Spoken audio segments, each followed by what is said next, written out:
What's good, everybody? And finally, welcome back for another Power Universe recap review show. Tonight, we're here for the final season of Power Book 4 Force, which is season 3, episode 1, titled Do or Die, from your good folks here at the Culture Collective. That Drew and Lucas back to do what we do. Sir Lucas, how you doing today? Man, I know I'm not the only person that forgot about most of these characters. Super good. Like, well, who the hell is in jail? Who is this dude with this gray goatee in jail? I don't know who he is. It's been feel like Force ain't been on since COVID. It really has felt like a long time, and I share those same sentiments. And I really can't wait to get to the next episode, because this one definitely, it had a lot of things going on with the series itself, but it definitely took a little while to get reacclimated back with these other characters outside of Tommy and Miguel. And actually, I'm curious, who were the characters that you were just comfortable with all over again? I would say almost every character except Markovich. He threw me off completely. Like, I had completely forgot this dude existed. I don't know how I forgot. But everyone else, I mean, because I think they're so well established, whether it be Tommy, Diamond, Miguel, even the annoying kid, D-Mac, who he is still annoying. I don't. It's been 10 years, and yet and still he's still a little YN. I don't know how that's humanly possible. But again, like, I think every other character I was super comfortable with. I don't know why Markovich just threw me off completely. I was halfway through the episode before I realized who he was. Yeah. So, oh, that's who that is. Yeah. I agree. But there was a lot of dynamics I wasn't. It just took a while to get reacclimated with. Claudia being alive was a surprise. Definitely did not think that she would be returning, and I'm not mad about Lily returning, but definitely was kind of like, oh, I thought she was murked last season, and I thought that was great to have it as a cliffhanger for the point that we did thought she was gone, but she's back. So I think her arc instantly becomes one of my most intriguing. But like, all the moving pieces here, all the backdoor deals, the brothers, Jannard and Diamond, are they on the same page? Are they not? Jannard and Shanti, Stacey Marks and her husband, Bobby, which that's absolutely, I think probably for the first time in any Power series, in any episodes, there was some really good logic applied in some of the things that happened with Stacey this episode. I'm about to say, Stacey's another one. My bad. She is another one. Because I was like, wait a minute, what is Noma doing on here? And then like, oh no, Stacey's the other black lady with the short hair. Like, oh, okay. But yeah, so much to really dive into. But yeah, we're here, as y'all know, each and every week after the episode airs for your recap, where we are going to break the episodes down. And obviously, through each of the weeks, we plan to also have additional coverage and content available for you all, which we have tons of interviews for you all available right now. So check that out as we talk to the stars of the show. And good for them for doing a big and loaded press day, because, Joseph is our guy, and we always internally talk about how this show was really impacted by the pandemic and, the strike. And it wasn't able to really get a good press run in some of the previous seasons. And obviously, in solidarity to the strike, we understand, but obviously in solitude to our guy, we had wished and hoped better for a better legitimate run and press run and promotional run for them. And I thought they did so far a solid start for this season, their final season. And obviously we can't wait to see what's the future of this character, Tommy, going forward. I thought we knew the future of Tommy. Maybe he leaves a life of crime alone, and then he partners with Jax, and now he's part of a law firm. Oh man. All right, well, let's get into it. First scene, we got Tommy and Jannard, and this is really Tommy's running out of the bar. Tommy and Diamond. Tommy and Diamond. Excuse me. I'm looking dead in my notes. Tommy and Diamond. Tommy getting a text from Bones. Diamond trying to figure out what's going on, and he said, "Listen, the feds are on the way to the spot, and move everything basically. But I got something more important to do." I don't know if there's anything really to talk about there because immediately we get to see which I thought was a good establishment of understanding, sort of the dynamics between the characters is Miguel and Maria, which we know Maria is Tommy's love interest, do or die. I guess is where the title applies here. Yeah. But I throw it to you. What did you make of the Miguel and Maria interaction, the brother and sister, them forcing each other's hand, Maria being held sort of hostage under her brother, obviously pissed about her sleeping with his enemy, and she don't care because love wins, and she will snitch on her own brother to her own brother's demise, might I add, in order to be with her man, Tommy. Yes. So what did you think about this? And obviously, I think the most important question is, who has the upper hand in terms of leverage?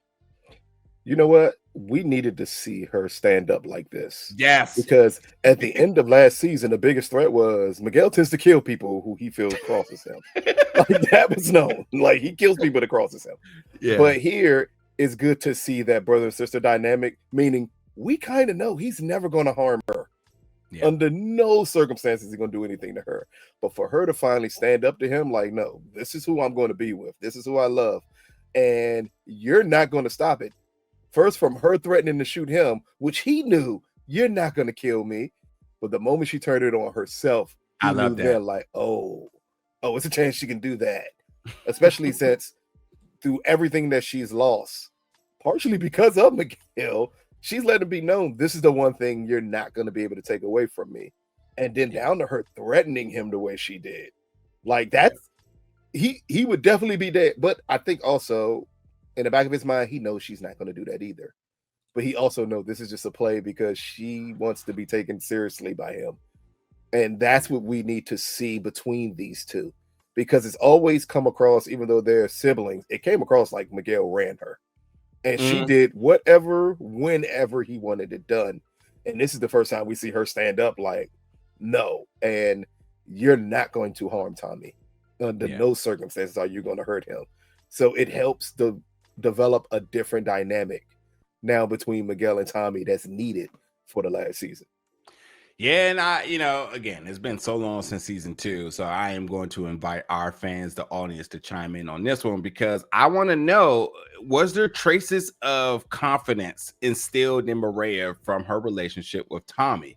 Because her standing up to her brother like this was not something I thought the moment we saw the two of them on screen together. That's not what I had predicted that was going to be the outcome of that scene. I thought it was very much going to be big brother, little sister, and he going to call all the shots, and she's just going to be held hostage, danger and distress, and the white knight Tommy will have to come through the castle and save her. But it looks like she knew what card she had in her hand, and she's playing a good game of poker. And her brother definitely thought he had a full house. So like I like this, and I do like that Maria stands up for herself. And it will be interesting to see how much more of that we see throughout this season. But also, I think the biggest thing to mention too is that, as I mentioned, that she made a threat on his life by saying, well, I would go to Che and tell him, who you killed, just FYI.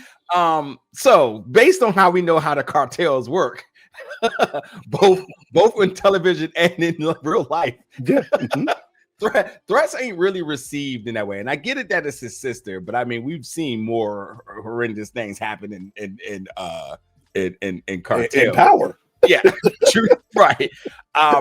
I am wondering just how big of a nerve did that strike for Miguel? And I definitely think at that very moment, it hit him like, oh shit. Like, all right. But see, I saw that as just him like, oh, she's willing to stand up for herself. Okay. Like, this is not what I expected. Yeah, he expected her to bow down and be like, you know what, damsel, as you said perfectly, damsel in distress. Like she's just not gonna fight him anymore. The moment she pulled that card, he was more, to me, it felt like he was more like, oh, if you're willing to say that, knowing what that could mean, maybe I need to take this thing between you and Tommy a little more seriously. Yeah. Okay. Because now I know he's just not some regular dude who you're screwing or you're kind of seeing. Because if you're willing to threaten my life for him, that means you're in love with him. Yeah. I'm interested to see how this plays out. So this is like my second most interesting arc thus far. So now we get Vic and Diamond. So we all know what the deal was with Vic. And I tell you, even if you don't remember what the deal is with Vic, I gotta say Shane is acting his ass off right now because he looks so uncomfortable. He looks like a snitch. He's not even trying to hide that he got something else going on behind closed doors that could be detrimental to the folks around him. But yes, Diamond lets him know we have a snitch in the mix. And of course, Vic is like, oh, who could it be? And he's the sweat, but the Key and Peele skit, like all the sweat is just drenching down my guy. Like he knows it's getting hot, but can't wait to talk about what happens later. But that is the first alert of Vic letting them know that the CBI boys, they're on to something because obviously had to move shop and they're trying to keep Vic at bay. I want to ask you, because Jannard has been billed as one of the most intelligent people on this show. And I keep saying Jannard. Diamond. Sorry, Diamond. I don't know why not the Jannard I know. Yeah, sorry, Diamond. Keep doing it. Diamond. Obviously him and we know later him and Tommy knew the entire time, but him orchestrating this sort of red herring at this point is brilliant, because one thing about Diamond, he doesn't under any type of stress or pressure does he show. So this is two different type of players in the game right now. This is the one that can't hide the truth, and this is one that clearly is the best chess player on the board. What did you think about Diamond at this point? Were you sort of aware that he knew it was Vic? Were you kind of keen to him knowing how to move everything around, just so because he obviously had to handle the business, but he also needed to make sure that Vic was kept in the dark? I think I knew he knew it was Vic when he had both of the boys snatch him up. I'm like, oh, so he knows, but he just can't tell him in that moment. Because if I tell you you're the snitch, keep in mind Vic still had that damn phone on him. In Diamond's mind, we say there's a snitch. I don't tell you who the snitch is, and I say we need to move. Meaning we need to get out of this spot, but we have a snitch. But because I think you're a snitch, if you're bugged, they'll hear me say you're the snitch. So I thought it was real smart when he said, man, grab him up, let's go. Because then it makes it look like, oh, I don't know if they know he's the snitch or not, because they're not saying it on recorded devices. All they're saying is we need to leave this area. So that was a smart move by Diamond, because he could have blew it up completely there and said, I know you're the snitch, but if there is a snitch involved, you're kind of thinking maybe that snitch has protection somewhere. Yeah. But I did like the way he played that of getting everything. And if you pay attention, he didn't even mention much about the business when he was talking to Vic in that scene either. Like that was the other thing, because we hear again, Tommy tell him we need to move the operation. Feds are coming. He said none of that to Vic. He just said, we found out we have a snitch. And Vic like, do you know who it is? And he like, let's go, because it makes it sound like then you're not the snitch, but we as a crew need to get out of here. Yeah, brilliant. I won't get it wrong this time. Jannard and Shanti, how many? What would you say? I was just gonna say, how long has it been on this episode so far? Probably like 7 minutes. That didn't take long, did it? The moment you hit scissor, you already know what's about to happen. Like, come on. Even though that was an odd record, because that's not a sexy record at all. But the moment you heard that scissor song, you're like, yep, that makes sense. It actually ran twofold for me. When I heard the scissor song, I'm like, okay, yeah, clearly sex is about to happen. But also it's like, oh, this scene was shot a long time ago, because that song is not new. Like, okay, like there's a couple of things in this episode that help date just how long ago they shot this season. Yeah. But this was the first one. I was like, okay, they shot this season a while ago. Yeah. For that to be playing in the background like that. Yeah. But again, it's power. What would power be without a sex scene? Yeah. Agreed. But I think the only thing to really make here is now we established what the dynamic is between the two of them. And this is basically goes into last season and the whole situation with them and Miguel, the partnership that sort of Jannard has with Miguel to kind of keep the peace. We also got shout out to Jannard for making a rebound from last season. He was so close to sucking a dick in a car for him. And he has what's that? You know what's crazy? Was that last season? Or was that season 1? No, that was last season. Okay, because it's been he got hooked on drugs and everything. Years. And she got him years, man. He got him off drugs in 2 months. That's true. Jeez, that's true. Amazing. I don't know if there's anything to make here. I mean, I know there was a lot of exchange of words in terms of the planning and whatnot. We'll obviously talk about it a little bit later, but like it's very clear that these two want the crown. They want to be the only connect in Carissa and Papoose in a ring. Talk about that shit. Oh man. So now the DEA. Now I ain't gonna tell you that when I first wrote in my notes, which is really messed up. I was like, oh look, it's the DEI in there going to trying to make it. And Stacey Marks runs through the room, and she runs the DEI. Who else would run it? No, I tell you, she might be the DEI. You said DEI. I was like, damn, look at Noma and Rick Flag Sr. Like, what is going on here? But yeah, they stormed the spot. They got nothing. They make the phone call to Vic phone. Vic phone's on the ground. Yeah. They think Vic is dead. Tommy, one-man army, rolls up to Miguel and wants to know where Maria is at. And this is just Tommy declaring his love. And he will stop at nothing to have his girl, protect his girl. And obviously, they just negotiate their business sort of here. And Miguel essentially gives Tommy permission to do business on his streets. But also, I thought it was interesting, unless I misheard this, did he say he also was going to do this in order to keep peace with Jay? He had to be talking about Che. He had to be, not Jay. Yeah, I was like, I wrote Jay. I was like, it had to have been Che here or Che, wherever. But anyway, he does find out that Maria is alive. He lets her go. He says, if you do anything to her, I will skin you alive. I personally took from this scene that everything that Maria was bargaining with her brother, she won. She got what she wanted. Mm-hmm. She gets her freedom. She also forced his hand in order to ensure that she had the leverage in sort of that threat that she made. And then he just goes back to brother mode. Like, yeah, you date my sister, but like you do anything to her, or if I'm coming for you. Happens to her, he's explicitly, if anything happens to her, it's gonna be on you. Yeah. So, was anything else you made of the scene, or any other little aspects of it? This is just the passion of Tommy. Like, you had to show just how much she meant to him. This is one of the things where you're rehashing it for the audience. In case you forgot, like, these two are very seriously in love with one another. Mm-hmm. Now we go to jail, to the scene that was a complete blur to you. Markovich in jail with a lawyer, and they're in one of those interrogation rooms, and they're talking about,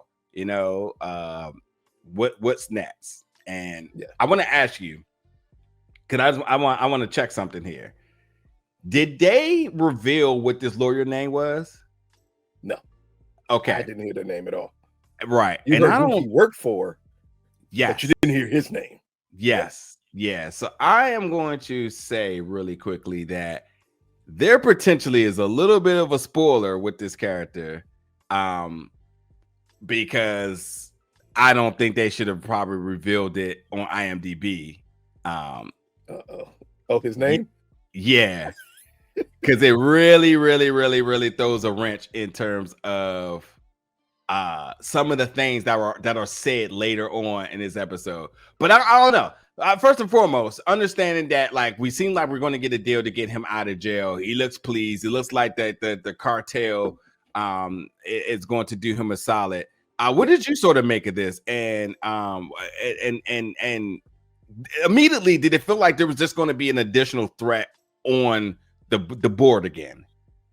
Yeah, it felt like, well, I didn't know at the time this was Markovich, but it felt like at this point that some new person, some new person was going to be huge. Like he was about to like get out of jail and be protected. That's all I thought. Like, okay, so they're clearly protecting him now, and then like, okay, so now we understand. Like, okay, if they're protecting him, this must be a play for the cartel because you're not going to protect him for no reason. You got to be protected for a reason. So before I knew it was Markovich, I'm like, okay, this is going to be about protection. I was questioning what the hell was that he was slipping him though. Like that's like a little piece of paper. That's a weird thing to slip when I can hide a note in the paperwork.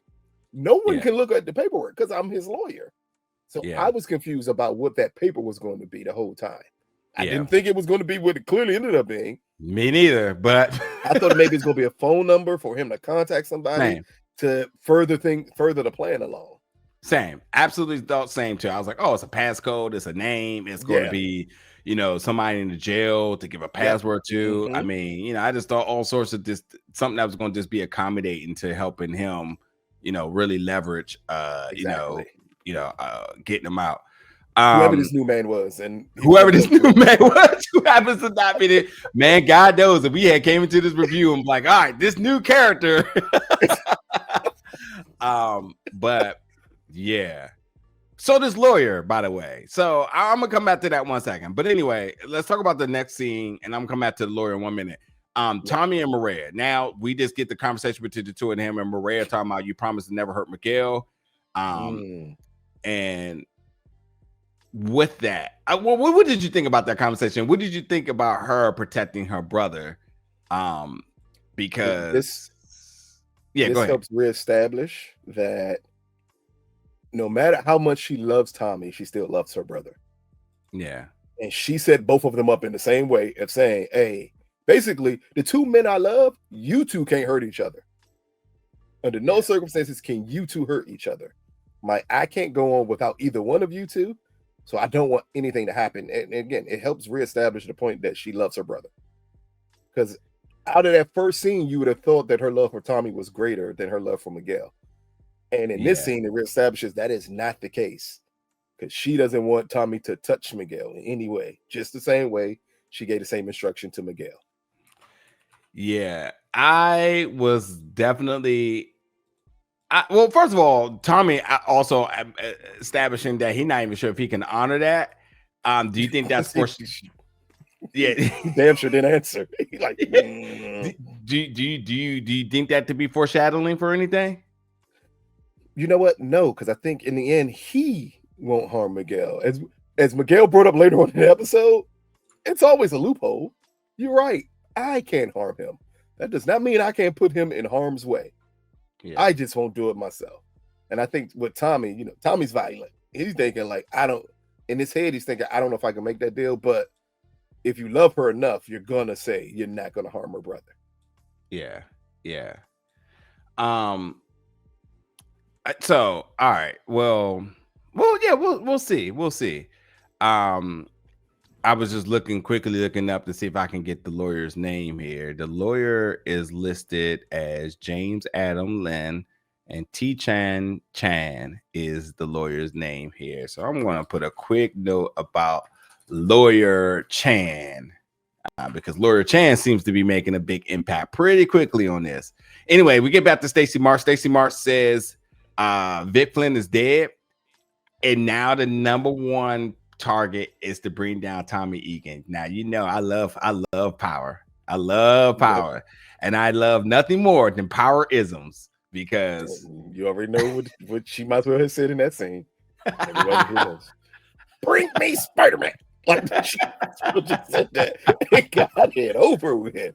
She immediately went to obsession about Tommy, even though everyone else was like, no, the number one priority should be these prosecutions. Like, we made big arrest here. Who cares about Tommy Egan? I have to tell you that made me extremely happy for everybody in the peanut gallery to be like, excuse me, we have bigger things to do. That's something I've been so adamant about in all the other shows. It's like, when you can take down the cartel, why are you worrying about the small fish? A local drug dealer. You know, in all honesty, that's what Tommy is a local drug dealer. We don't care about him. It's exactly. And it was the same thing it was the same thing in it was the same thing in Ghost, I think it was. Yep. But either way, it's just like, why are we always shooting low when there's the bigger fish there? And to hear them actually consider that and actually notion that to actually be the target, I was like, yeah, this is how it should be. And thus doing that garners bigger opportunities for folks, which we will talk about in a little bit here. So yeah, it was good that they didn't gaslight us like we didn't know the cartel was a bigger fish in the pond than fucking Tommy Egan. Yeah, exactly. Marquez now in jail. He reads the notes and he's clearly poisoned. This is either anthrax or, you know what? It shows your age. And I thought that at first too. I said, wait a minute. Anthrax? I said, wait, no. That's old people shit. I said, that's clearly fentanyl. That's clearly fentanyl. I said, because where you get your hands on anthrax in this day and age? Like, yeah. Fentanyl is much easier to get, and you can't breathe it in. So, yeah, all right, whatever. Well, my age, whatever. You went back to 08, like they were sending them jokes when they were sending them in the envelopes. Yeah, exactly. That's what I was. So now we get Stacy and Donna Jackson, who is from the DMC, which we know. I mean, I don't know. Is it time for me to say the thing I always say? Job to make the Democrats evil on this show. Yeah. Is it time for me to say what I usually should say? Is it about time? Yeah. Well, once again, folks, ladies and gentlemen, here's just another reason and another testament to why Influence would have been a great show. You have the political landscape touching each and every one of these shows. The connective tissue with that and the characters and the Easter eggs and the nods it can make, plus putting together a show that definitely can get in the award conversations, because that aesthetic always gets nods. If it ain't a period piece, it's damn sure a crime, a political drama. Like it's easy, and that's the one thing that the Power universe is still really awaiting for, is that they great actors, it's great writing, and at some point of all these shows, combination of what we just had how long was the anniversary we just had? Hold on, I could look this up right now. So we just had a 10-year anniversary not that long ago, and that's probably a combination of about 15 something plus seasons of things. You mean to tell me not one of those seasons was nominated for anything? So like, I think it's the aesthetic, it's the genre, obviously, and that's why The Wire didn't get nominated in anything. It's one of the greatest shows of all time. But Influence was definitely the biggest drop ball and the biggest what if of all time. And again, we got something that potentially could be interesting. I mean, just think about it right now. Like in this scene now, they say, listen, we don't care about Tommy. You got the cartel. I literally was like, yes, exactly. And they say, so because of that, right, you have the full backing of the Democratic Party, and we want you to run for mayor. And we know this is something you've been after for a while. So listen, you focus on your RICO, we'll focus on the press. Now, what's interesting about this is that Stacy, who we know is obsessed with getting Tommy at this point, but obviously getting promoted to a mayor gives her more power. And obviously her taking down a cartel definitely doesn't just give her just a promotion. She gets to wipe her hands clean. The drama right there and alone in that is interesting, considering that we also know some other mayors in other cities and how that could be something from state to state. I mean, the possibilities are there. I can't be in the right room, but I can only keep campaigning that like they really, really have something that could have been super interesting. Imagine could have spread across everything humanly possible. Yeah, you could imagine go from the criminal organizations to the mayors to the senators to the House of Representatives. The corruption inside, you bring Tate back in instantly because of that. The amount of people you can cast in a show like Influence. And again, you said it perfectly. It will become Power's prestige show. Yeah. Because it's so separate from the regular status quo of this franchise. if you did something like Influence. Yeah. But again, they decided not to do it, which still doesn't make sense, but okay. Yeah. That's pretty much it. But yeah, what did you think about Donna coming here to basically present an opportunity for Stacy? I was more thinking, wow, we get a fresh face for the DNC, because we had the guy this entire time. Like, he's been the one who's shown up in every city for the DNC to say, hey, this is the goal, this is what we're pushing forward. So now we get introduced to this new character, and I wonder, because one thing we know about Power, even if it's a final season of one show, you don't introduce a new character that's just going to stop. So if this character is introduced because maybe in whatever future happens in Power, this is going to be the other member of the DNC that we see moving forward. And how is that going to play his thread, not only this through the remainder of this season, but the remainder of this franchise? Correct. Absolutely correct. Spot on there. Now we get the Vic, Diamond, and Tommy scene. And Tommy comes in and said, man, the snitch done ratted us out. And while it's very ominous of who he may be talking to, I love, this is why Joseph is one of my favorite actors, is because he does this charm thing in a very sadistic way, better than most, is because it looks very much like a, is he about to kill me or is he about to like BFF me? Like, you don't know which way you're about to get. But it's like, yeah, snitch done ratted us out here. You know anything about that, Vic? Actually, it's Shanti Showstopper. It was her the whole time. Don't worry about it. But like, it was interesting how, and I would say in a way that it shows how Tommy is a leader and also how Diamond is a leader, that they was able to really put together a plan without even probably strategizing this, that, yeah, you know, she was double dipping on both sides, you know, so like, don't worry, Vic, all is good. Vic, get back to what you do, man. Listen, here's your cut. You know, go ahead and collect from any and everybody. And then we see Tommy at that very last moment looking around the corner. And that's the moment that we all knew. Tommy knew, and it was just a part of the plan before the conversation even came about. But Vic, as I said, Shane does this very awkward, like a snitch who thinks he got away with it. Like, let me get out of here immediately. My boy was scared to even get some money there. He got his whole cut. It was like, whoa, what's this? You know. But what did you think of really the reveal that Tommy and Diamond knew, and Diamond even saying, so what is your plan about letting the snitch walk out alive, which is really a cardinal sin in the game. And Diamond obviously trusted Tommy to let him do it. And then also they get the message that Markovich is dead in jail. So obviously with that, his death plays a part into so many different things. Obviously they don't give a fuck that he's dead, except for the opportunity that comes from behind it. So yeah, what did you think of the whole scene of everything right here? That this was wonderful today, this impromptu meeting. Again, Diamond clearly didn't know what Tommy was going to do or say there. And the way Tommy played it, it helped Diamond pick up on, oh, so if you name it Shanti, you're doing that for a reason, because you're trying to throw Vic off. And okay, I get this now. And I did like the question at the end when he says, you better have a plan if you're going to let a snitch walk out the door. Like, this is just Tommy putting the pieces in play to have something to do with Vic later. At that point, we don't know what it is, but clearly he's planning on using him for something. And that's why you like this scene so much, because we didn't get to see how smart Tommy was in the original series a lot. On Force, the best portion of Force is seeing that Tommy actually thinks things out at times.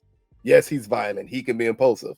But here, this was just him putting the plan together. Like, oh no, we could kill him, but what good is he to us dead if we could use him for something else? Now, I ain't speaking of like, I don't know, reputation or anything or experience, but I just want to know your thought as the viewer. Did you think that was a good idea? Absolutely. I don't believe in killing snitches immediately.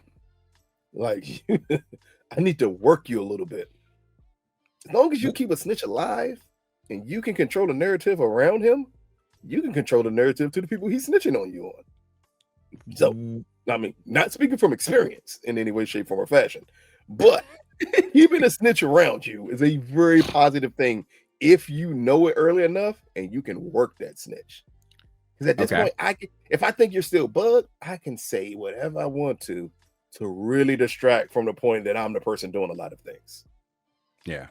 Okay. Like him even saying, Shanti's the snitch. And who do you think that information is going to go back to? Yeah, you're right. And it did. It actually did. So that's a good point. Let me ask you, was there any means of that being a bad idea? No. Not at all. Okay. Vic is running around like a scared puppy. At this point, whatever I do with him is good. You more worry about the guy who's a snitch, who is not showing any signs of being a snitch. Yeah. Because that could be scary, because then I can't predict your moves. Vic is terrified right now. Yeah. Yeah. All right. So Stacy now goes back to her team and she says, all right, y'all, we're changing directions. And all of them are looking like, okay, you know what? Something about management that when you tried to tell them what was the best interest for the business or organization, and they like disregard it for their own personal things, and then they come back around and it's like try to act like they came up with something new because like I did the whole time. Yeah. So that's exactly how I felt. I absolutely felt like every single one of those that was hearing her saying, we're changing directions now, record after the cartel. But anyway, they get the information about Markovich being dead, which instantly alerts them that, well, Claudia was hit and they want to know if she's still alive. And this was obviously a big question mark as the cliffhanger from the end of last season. And yes, we knew Claudia was alive. I got a chance to talk to Lily about Claudia, but I again, it instantly became my most intriguing story arc now, because it's like you could have killed her off and it would have done just as much of an impact as it is bringing her back. Like if I say like if she was killed off, we'd be like, all right, cool, that was a good arc. It makes sense that the way she thought she had the upper hand, and then she ultimately got even in jail where she thought she might have been protected or even had some protection or clout or whatever it may be. But now she's alive and so on. It's interesting to see what will be the arc of her this season. Yeah. But anyway, Stacy is now alerted that someone's coming for their case. Was there any indication of who you thought it could have been coming for their case at this time? Because I was completely blank. Yeah, I was about to say, tell me something genius. Because I was like, I had no clue when they said that. I was like, that the slightest idea. Who's doing the feds a favor at this point? Exactly. You know what I mean? No, like all these people getting. All I thought is, okay, if they're knocking off the pieces, you would have to think the cartel. That's the only thought you could possibly have, because that's who you're still investigating here. So when she said someone's coming for our case, I'm thinking, well, you should think, how about the cartel? Like, you're arresting people around them. Yeah. They tend to clean up their work when necessary. Yeah. All right. Next we get Shanti and Jannard, and Tommy shows up, and this is Tommy letting them know that we're gonna make a play on all of Markovich's customers now that he's off the board. And this is him telling Jannard this. Jannard only. Jannard specifically. And Shanti obviously wants to know, what can I do? And she says, just lay low. And then he calls JP, who doesn't pick up the phone, which is the first and only mention of JP this episode. I think the only thing they make here is that we know that Tommy doesn't want to work with Shanti, and Shanti is getting antsy because she isn't really a part of the plan. He doesn't think she's a snitch, and I definitely think he knows her of value. I thought something completely different. Well, let's hear it.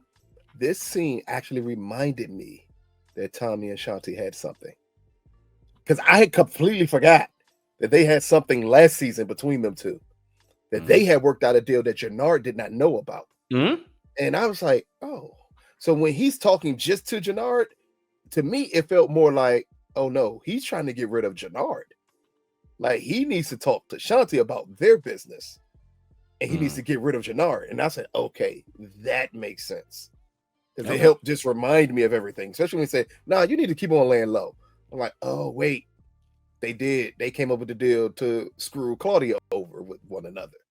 Yeah, that's true. I'm like, okay, now that's interesting. And I was like, okay, now what does he think? Because we still know Tommy does not trust Jannard.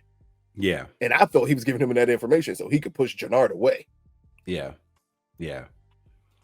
All right. So now we see our first look at Claudia, who is alive, and Stacy is there to see her. And this is them putting the pieces of the puzzle together because Claudia wants to know, well, how did I get got? First and foremost, she says, listen, oh, wait, you are the one that my brother helped to take me out. And she says, nope, Tommy was the one that set this up. Shucks. But Stacy, Claudia is basically, because of this, she's just willing to give it all up. But anyway, she's being presented the information that the Marquez Cartel took out Markovich, which clearly could mean that they're coming out to you next. So you're going to help me take down the Marquez Cartel. And Claudia, who I think is reasonably smart, very much says, hell no, fuck no, it ain't happening, no way. Completely right. Because you never know how just close they may be to you in the first place, you know, and how much they can hear you say you're offering in this deal, and the next thing you know, I'm in here dead. Nope. I do not fear you, DEI hire. I am scared of the cartel and what they can do to me. Like, no, it was a smart move by her to say no. Yep.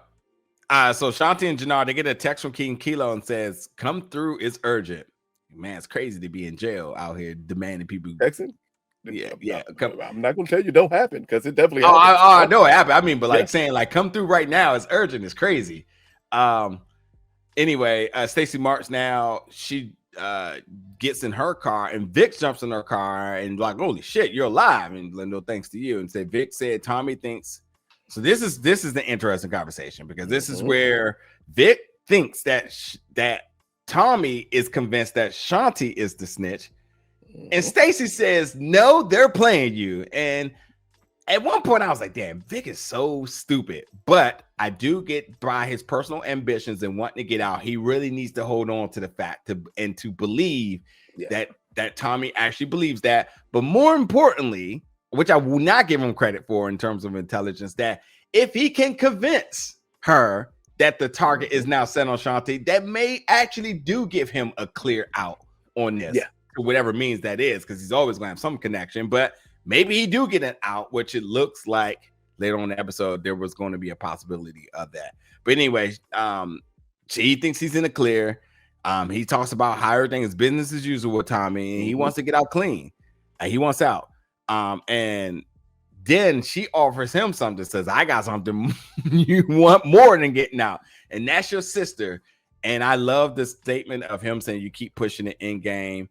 And how she does respond back and says, I'm not your problem, I'm your solution, which is definitely very fetish talk. Yes. I need you to stay under my umbrella talk. Yeah. Help me. I'm going to help you. Okay. Don't worry. Help me help you. Absolutely not. That never works well. Absolutely not. Yeah, this is as bad as asking them bringing the cigarette and the Coke and telling you they just want to make you comfortable. Yeah, they be singing to the choir. Little less than that's what you need him to do. Yep. Anything you want to add to that scene?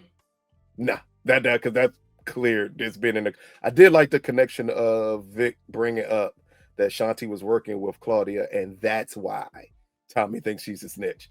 Because he gave a legit reason why, and it made her think, oh, if that's the case, then maybe they do believe she's a snitch. Yeah. And that's why you keep snitches around, because you pass on that information. Yep. So now we get Claudia, and guess who she's visited by? This good old lawyer. Now I thought it was interesting, and unless I'm tripping, this lawyer Chan here is there to talk about his client. And they're not happy, and and they want to know if you're lying in any way like Markovich, well, you'll have your same fate. And this is where Claudia, where she says, tell Ortega we need to go after Tommy and Shanti. So if I can kind of put this together a little bit here, and you tell me what you think, because we're establishing new characters, and we're building sort of a hierarchy. So lawyer Chan is the street level lawyer employed by somebody named Ortega, who you can just look on IMDb to find out yourself because casting. Yep. But Ortega is interesting because you want to know, well, who does Ortega ends up answering to? Well, there's been other words here thrown around and whatnot, and the styling of these actions that are taking place, especially when you got Markovich coming off the board, can only be done by a certain caliber of folks. Yes. Which, not to beat around the bush, but obviously Ortega works for the cartel. And let me make sure I'm completely correct here in something here. So yeah, we do know that. Yeah. Okay. So I was just quickly looking because the last name of Ortega is definitely of Latin descent. So I mean, it's just a no-brainer. It's the Mexican cartel affiliation here. It must be one of the heads of the of Hydra, and this is it. And then and I think it's, and the reason I wanted to establish that is because while we got Miguel, who's basically definitely a part of this organization, the whatever they're called again, but they still feel the cartel. Is it a custom to call out the head of a cartel to make your demands? Is the first thing I wanted to know. Or do the Flynn family and Claudia, does her name hold enough weight for her to be able to do so? This is why I say it's interesting to me, because we know Claudia, and being a woman, we know that they were never going to let a woman run that family. Yeah. Right. And although she was the person who was most fit for it, who clearly could have expanded it, there's just rules in Dublin that was never going to allow it. In the world. In the world, yes. She ain't got to limit it to Dublin. We saw what happened. We saw what happened with Noma when her brother was like, no. True. You will go to a woman's place. Yeah, that's true. But I'm just curious because even though there may be rules, that doesn't mean that I don't know. Who knows what the cartel's played by their own. The name still rings bells. Yeah, I think that's the best way to put it. The name still rings bells. We we still know who you are. We understand the connections that you have. Yeah. And at that point, remember, she knows she works for this cartel though. And they still got the ports, if I'm not mistaken, right? I think so. Yeah. Yeah. So they're not, as long as Claudia's alive, they still have business in the ports. Yeah. The goal with them is to make sure that they can still trust her. That was correct. The biggest thing with them. Yeah. That's what they wanted to know. Can we still trust you? Or do we need to get rid of you? Yeah. Yeah. So I'm interested. This is where I think a lot of the time in the next few episodes is really to establish who Ortega is, what value does Claudia have, what sort of allegiances might we get, and what's everybody's true motivation? Because everybody can say they're about the money, but that doesn't necessarily mean everybody gonna be on the same page. So exactly. So yeah, but was there anything that you made of this small conversation with? No, because it's their second conversation that makes more sense than the first. The first one is just a setup. When he comes back to her, that's when you're like, okay, that's the reveal of everything. Yeah. All right. So next we get Tommy goes to the bar with Diamond, and they try to get they try to make a deal with Peter to be the new supplier, but Miguel got there first. He was trying to negotiate the prices, but it didn't matter. They said loyalty, and they stayed with Miguel, who coming in at 30 a key. So what can they do? And with the Serbs being out with Markovich, he's like, yeah, we could be the supplier here. So we just see Miguel's moving really fast. And with that, Tommy says, like, now time to move on to the Italians. Miguel now, what scene was this? So we got Miguel. If he kills, I thought next up was Jannard and Nah, not yet. There's a quick scene here with Miguel. That's right. That's right. Phone at the bar. No. Yeah, Miguel at the bar with my man Atuma from Wakanda Forever, and also from BMF. My guy. Let me get his name, because I swear he always gonna play a henchman. That's all I know. And it's crazy because of his work on Wakanda Forever, I would think you would want my guy to get out there and do some stunts, because he definitely choreographed one of the best fight scenes on that bridge. But you said it already. He was even a henchman on Wakanda Forever. He's forever with a Yeah, what is my man name? Oh, Alex. There we go. Alex Limalani, I believe is Lena Alley. Live in Alley. Yeah, it's Cruz. It's this character here. But yeah, he's there with Miguel, and they're just talking about, you know, what's going to happen if you take out Tommy. Che's going to come for you, and if Che comes for you, says like it's obviously going to be bad for business. But he said like we're just going to get one of our enemies to do it for us. Now we get D-Mac and Diamond. This is everything you said. D-Mac being the yo, these YNs, bro. I swear. You got two unnecessary bodies on you, and yet you want to come because you need to be down. Nick, if you don't go sit down somewhere. Hey, Diamond was damn near close to pulling out his belt. Yeah, exactly. Oh man. All right, so now we get back to Claudia and Lawyer Chan, and he says, listen, looks like your story checks out. You will live for now. She wants to work with Ortega. And then he says, listen, we'll have Shanti and Tommy killed by tonight. And then he says, can you guarantee me protection? He says, well, I'm in here. And she says, well, right now you are alive. Which is interesting because at one point I thought he was just talking, but yeah, they actually did try to put a hit on Tommy and Shanti later on the episode. Mm-hmm. I was like, oh, I guess so. I took him very seriously when he was in that jail. But it makes it very clear. He's with the Marquez Cartel. Yeah. It's something about Tommy being this blue collar lawyer that doesn't give off intimidation, and he's kind of moving in a way that seems very, straight and legit. And out here, he's just making threats and ordered a few hits and kind of running things. It's very quiet threats at that. Like, there's no raising my voice. It's Claudia. Like, can you guarantee my safety? He like, you're alive now. Like that's If that don't tell you everything you need to know about the control someone has of him saying you're alive now. Like if your safety was an issue, you would be dead. Yeah, and it's interesting because like, although I don't think it was officially said, but like, let's just keep it 100. She's kind of under federal protection because she's needed for their case and she's of interest. So they definitely have eyes on her. Whether they got official protection or not. In there to talk to her. You gotta be able to move something. Well, it wouldn't be surprised if there was somebody on that task force that might be working as a double agent. It would not surprise me at all. And man, if it was somebody like Bobby, that would be insane. But it just couldn't be because Bobby's too straightforward.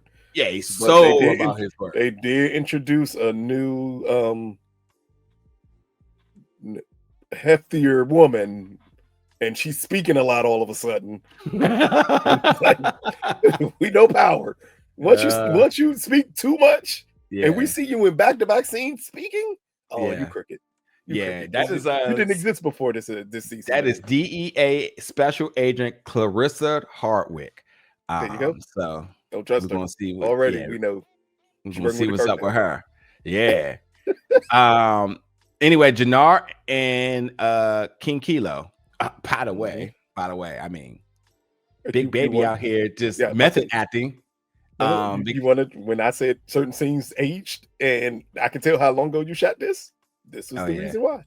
Yeah, my man is currently he just got arrested. Yeah, not arrested.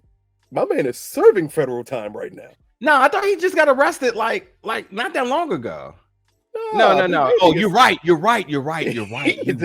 is serving time. Yeah, that's right. That's right. He's been serving time for about a good 6 months to a year. Yeah, that's right. I'm tripping. I saw a picture of him about a month ago in jail. Yeah, in jail. Method acting. Yeah, good for Baby. I guess getting practice. A check. This is practice. I tell you what, executive decision to keep him in, brilliant. Yes, brilliant. There's no reason to rework this or to or kill him off. Just go with it. He's in jail. He's working apart. No one's mad about it. No one's like, oh, how can he be on TV and da da da da da. They should think. You know how authentic this is now for him. It fits.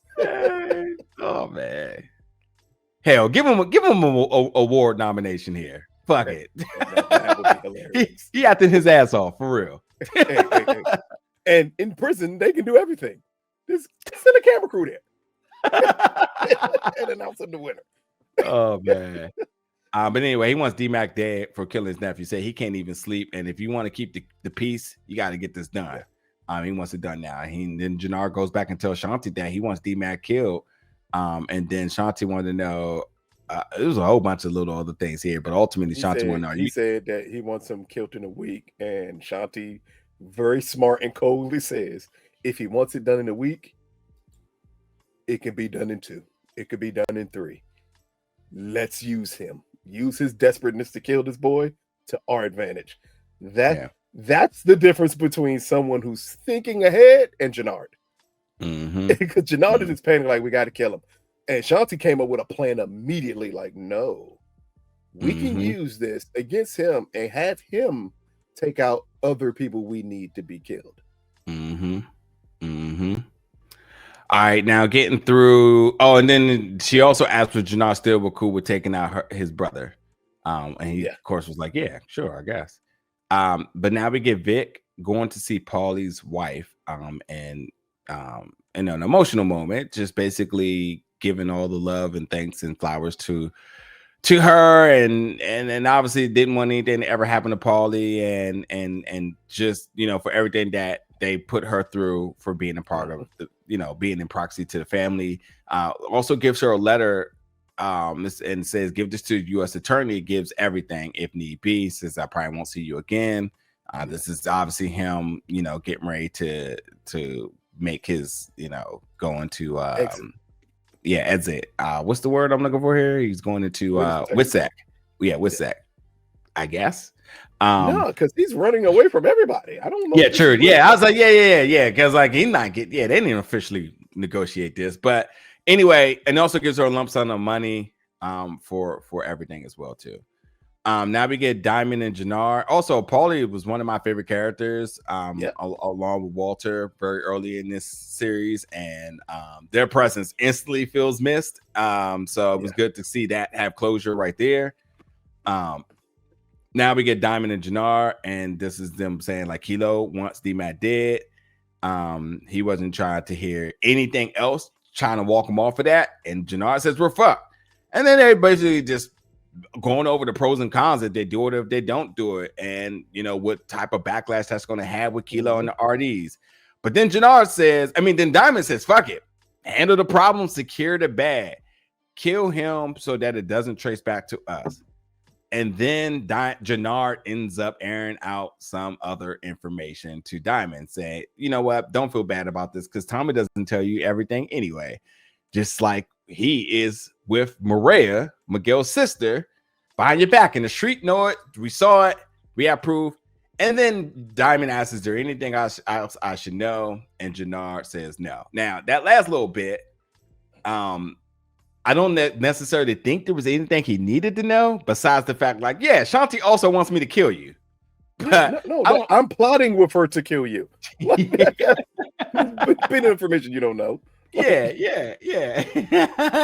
Even Diamond, like, questioning when he says what's going on with Tommy and Maria, he's like, wait a minute, how do you know this information? So, yeah, I don't think there's anything else to make there. Then we move on. So next with that, we get Tommy and Diamond, and Diamond comes in, and Tommy's very happily say, I got the Titans unlocked. And then Diamond's like, you know what? I know about you and Maria. And this is Tommy basically saying my personal life does not impact our business. But at the same time, while Diamond's sort of putting pressure on him, Tommy does agree that he's right.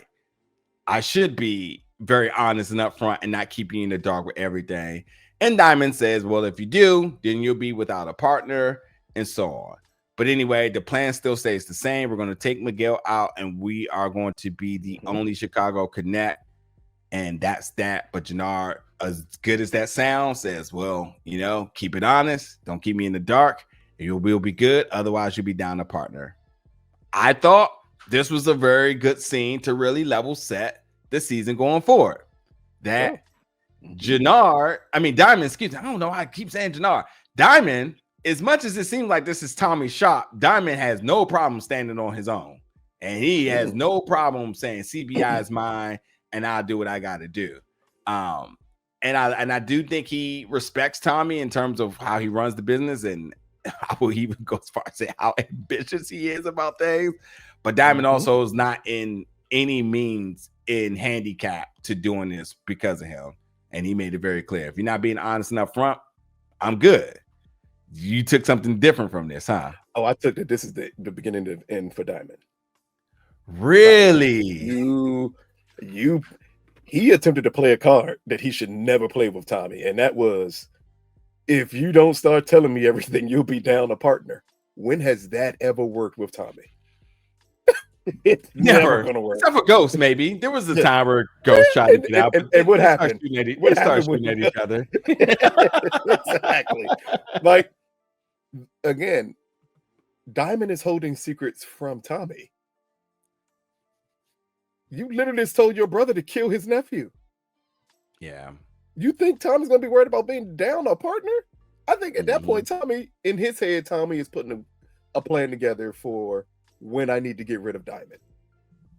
Yeah. Because you never need to know all my business. It sounds good, but I also think that Maria and his focus with her will distract him from even considering that as an option right now. I actually think that's the reason why he considers it an option. Because why are you approaching me about her? Okay. Like, that's what put it into focus. Because here's the thing with Tommy. You know I'm dealing with Maria. How do you know I'm dealing with Maria? Who told you I'm dealing with her? Like, you know, Miguel didn't tell this information because Miguel don't want the streets to know. Yeah. He didn't even ask that. Yeah, you're right. Tommy's very calculated. He never brought up, how do you know that information? He just said, oh, yeah. But we know Tommy ain't going to let that slide. And he's going to question, how did you know that information? Yeah. Because again, Miguel's not telling anybody that them two are dealing with each other. That does not bode well for Miguel to tell that information. So it's only one person you could have got it from. And that's going to be Tommy backtracking. And when Tommy kills Jannard, I think at that point, he's fully going to understand him and Diamond can't be partners. Or just because of the sequence of the scene, do you think he ever thought it might have been Shanti somehow knowing? Because that's where he went to see immediately after this. And before they were able to have a conversation. I don't know, because him and Shanti are partners. That's the other thing here. How much does he trust Diamond her? doesn't know him and Shanti are partners. It's true. And the moment Diamond said, if you keep any more secrets, we can't be partners. You notice Tommy didn't tell him any secrets that Tommy's still holding from him. Yeah. Not a single one. He let that line go past like it was nothing to him. Yeah. Because if we go back to the beginning of Force, and I think with this being the last season, we really got to remember Tommy's goal was never to partner with anyone in Chicago. Tommy's goal was to take over Chicago. I can't take it over if I have to partner with you. Yeah, we'll see. Good points. Anyway, like I said, Tommy went to go see Shanti, and while they were getting ready to have a conversation, they heard something, and it appears to be an ambush. And throughout this ambush, everything was pretty normal until Shanti blew somebody's brains off and started boasting about it and almost got caught slipping. And Tommy comes to save her, which reinforces the partnership. As we've been mentioning, that in case anybody forgot, that they have been on the same page. So it wasn't like, oh my God, you did it, and I didn't trust you. Although I think at the same time too, like I still think in this game that everybody still like 90% trust the people they have business relationship, and 10% like, oh yeah, this motherfucker might get me caught. But anyway, that's when we do discover that, well, the people that went after them happens to be the Marquez Cartel. And they said, well, they're coming since Claudia survived. I mean, well, this is as spot on as possible because Claudia ordered it through way of the lawyer, through way of the cartel, and it happened. It didn't go through, and so on. So they understand that Claudia alive is a liability. Now, Stacy and her husband says that Vic is alive. He's fine because he wanted to know how. And says he's going to help us get his sister. And Bobby's like, I don't care. The whole point of this whole damn task force is your ego. You don't even care that I had a reduction. He said, you don't even care. I got rift. I got furloughed. You don't even care. I ain't getting no paychecks. You just out here just boasting that you got this promotion and da. Anyway, I quit the task force and so on. This just goes back to the very beginning that Stacey cannot handle a work-life balance with Bobby and everything she's trying to do. And while there may not seem to be anything but a demise of a couple here, it's going to be interesting to see when Bobby starts to undermine her. I guarantee you, the moment he can catch one thing on her, he's turning her in. One thing. Heartbeat, because he is Mr. Clean. You better keep in mind that he is Mr. Clean. He don't do anything dirty. So it's going to be one of two things. He's going to turn her immediately, or someone's going to flip him.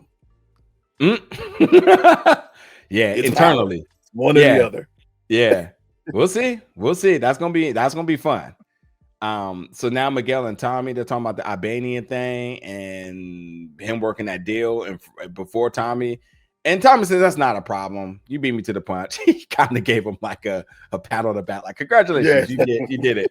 But anyway, he says like all the crews are in play now since Markovich isn't.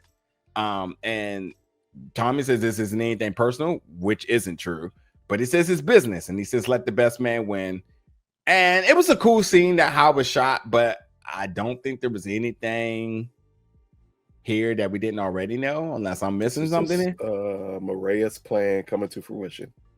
That's all this is. Her plan of what? Them two not killing each other. Oh, so they understood it. I can break out my power Facebook group foil hat in a heartbeat and say by the end of this season, these two are going to be the partners. Okay. It's coming too close to. They're going to build a different form of relationship based off of CBI trying to kill both of them. Yeah, I like the idea of seeing them hit the bad boys back to back with the two guns. Exactly. The Michael Bay special, and not the Two Guns movie with Mark Wahlberg and Denzel Washington. Yeah, we go Bad Boys. Yeah. The Michael Bay special. The pan up shot where they fall down and the camera just has to go all the way around because it wouldn't be a Michael Bay shot without that. Why doesn't Michael Bay direct an episode of Force? That would be wonderful. It would be long. It would be extremely violent. A lot of slow motion action. A lot of drones. But yeah. Anyway, Claudia with her girly Elise in there, and Elise says, I'll do anything for you, Claudia. She's very upset that Claudia is in jail, but yet alive, so she's good there. But she said we need to get to Ortega, and as long as I'm alive, Tommy's going to keep coming for me. So this is Claudia basically telling Elise, I need you to go to the cartel and ensure that like Ortega does what I need him to do. He fulfills his promise to me. Yeah. I mean, just setting this poor girl up to get murdered. Dangerously in love. That Beyonce song here. Yeah. 100% will die. I'm very confident. Yeah. Just because the cartel's not taking orders from any peasants, and they're going to make an example of you thinking you can boss us around. Random white woman to me with instructions. I expect to see her head in the cooler very soon. Mm-hmm. Very, very soon. And it'd be delivered right to Claudia and say, hey. In jail? Yes. Fall in line next time. You should control. Yeah, that would be man. Tom and Maria, I don't think there's anything here but to just kiss and go. It's just in love. That's all this is. Yeah, which is normally tragedy also for women who fall in love with Tommy because none of them survive. That's a norm. Coming up to our last two scenes, D-Mac being a YN on TikTok looking at these folks get money. He's like, yeah, I want to do that too. Anyway, Jannard pulls up on him, says Diamond sent him, said I got a job. And of course, D-Mac responds like, about time y'all start valuing my worth, et cetera, et cetera. But we'll see what Jannard got planned for D-Mac as they ride off somewhere to do something. Next we get Vic, who looks like he's getting ready to make his escape. And we already know as this being the last scene, and even if you're looking at the runtime, you got a sense that this is coming to the end of this episode. Of course, this isn't going to be like, oh man, see you later, Vic. Have a good time. Exactly. He knew something was going to happen. And of course, Tommy pulls up to him. We hear the gun cock. Tommy pulls the gun on him, the diamond in front of him, and says, "Yeah, I saw you talking to the Fed. Yeah, and I'm disappointed in you, Vic, but that's okay. I'm not going to kill you. Not tonight. I got plans for you now. I own you, and you're going to be our inside man working for the Feds." And then that's that. That is that. That is the end of this episode. That is episode 301, Do or Die. Anything else you want to add to this episode? Because like I said in the very beginning, this episode definitely was like untangling a lot of spaghetti from our long layover from season 2. So I'm very interested and very excited to get to episode 2, which is titled "A Seat at the Table." The synopsis reads: Tommy ambition sets him on a dangerous path, testing his alliances and endangering those closest to him. I have an idea. This episode sets up this season wonderfully, because now my mind is racing on the things that I think are going to happen and have huge ramifications from this episode. But it's good to see these characters again, because we have not seen them in so long. Yeah. And to just be thrown, and I like that they threw you right back into it. Like, no, what's the last BMF, the way it kind of drug out the beginning portions before we got into the crux of the season, threw you directly into it. Like, I will remind you these characters a little bit, but we're going to get right into what this season is going to be about. Agreed. Yeah, y'all let us know in the comments y'all thoughts about this episode. Give us your predictions for the season, predictions for the next episode. I would love to kind of hear who everybody's what character and character arc are you most excited for. And like I said, you know what we do each and every week after the episode air, we got that recap available for you. We'll have tons of other content and good stuff in terms of just really getting through the season and whatnot. I got any requests anybody y'all would like to hear us talk to, or anybody collaborate with us, let us know all that in the comments. But that'll do it for us for this week here with your good folks here at the Culture Collective. We'll see y'all back next week for episode 302. Thank you for watching, folks.